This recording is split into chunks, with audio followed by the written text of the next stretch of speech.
Are you very clear on why we even have a monopoly with Australia Post? What is the benefit of that?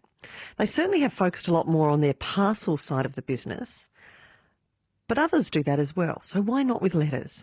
Someone who is very supportive of this call, I think, to at least offer these services to other providers is Evan Mulholland. He's Director of Policy with the Institute of Public Affairs. Evan, good afternoon. G'day, thanks for having me. In fact, you take it a step further. You think Australia Post should actually be privatised? Yeah, absolutely. Look, on the letters business, it is a loss-making exercise for Australia Post.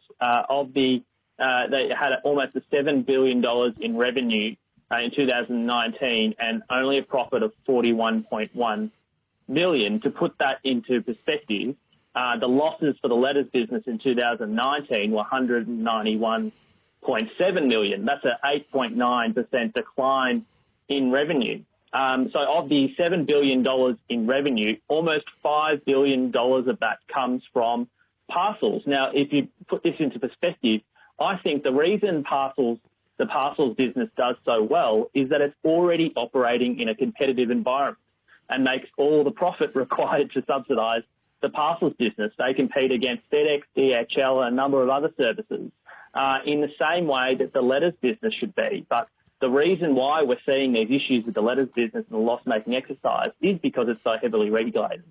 I was going to say, with what you're saying, would anyone actually want that business? I think so. I think a number of people jump on it and try to make it as efficient and as affordable as possible. Now, the amount of address letters in Australia last year was just 44.9% of the volume handled 12 years ago, and that's including a population growth as well. So they're delivering to more delivery points while losing money and losing the amount of people actually using a letter. And it's 2020 in today's age. Lots of people are moving online, moving to email and messenger services, so that there isn't as much of a need for letters anymore. But basically, I just think it should be treated like a tiny parcel business. Get rid of the regulated letters pricing and let the market decide who is best placed to deliver them.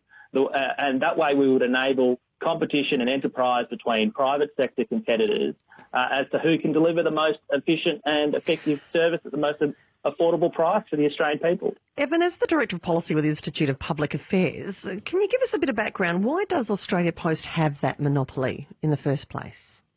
Well, it has that monopoly because there's community service obligations written into legislation that gives it that monopoly.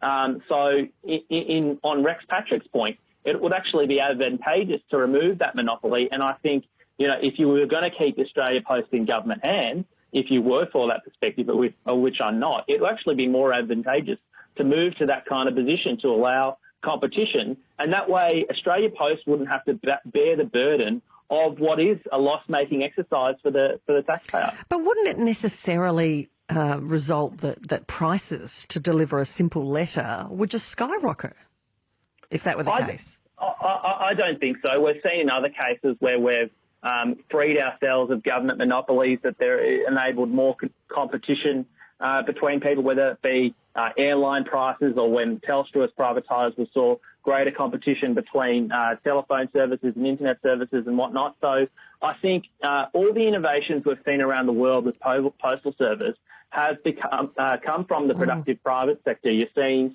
the parcel business, some great innovations in regards to Amazon and now eBay getting involved. And if government decided to go down that track and privatise Australia Post, or at least remove the letters business, the governments do have options available when it comes to privatisations. We saw with Telstra that they used regional service obligations to ensure that they delivered to all of the people of Australia. So make sure we're getting, they could make sure they're getting letters delivered as wide as possible if that was their intent.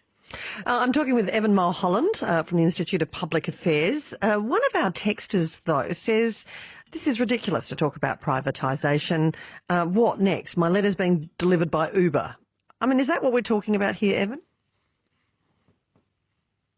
Seeing innovations from productive private sector enterprise that puts power with consumers, whether that be Uber, whether that be delivery services, whether that be Amazon. We're seeing same-day deliveries, which, 5-10 years ago to you and I would have been seen as absolutely impossible. But we're seeing that those advancements made by productive private sector enterprises and not so much from government enterprises. And I think when Australia Post at least is freed from the letter business, it's able to move forward with those innovations. Now, we're talking about this at 18 minutes past 1 about potentially privatising Australia Post, or at least allowing and opening up some of its services outside of what is currently a monopoly, because that's been the suggestion of South Australian newly independent Senator Rex Patrick. He's basically said he's going to advocate for Australia Post to lose its monopoly on letter delivery unless they can guarantee delivering letters every day.